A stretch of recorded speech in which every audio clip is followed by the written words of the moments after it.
Hi, good evening. I'm Henny from AfriForum Midvaal. I'm the Neighbourhood Watch leader for this area.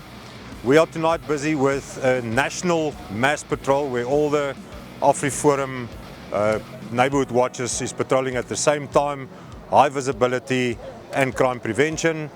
We are very fortunate in Midvaal area to have Sekuriteit Sonder Grense with us. We've got reaction high risk units with us with a patrol dog. We are working with the SAPS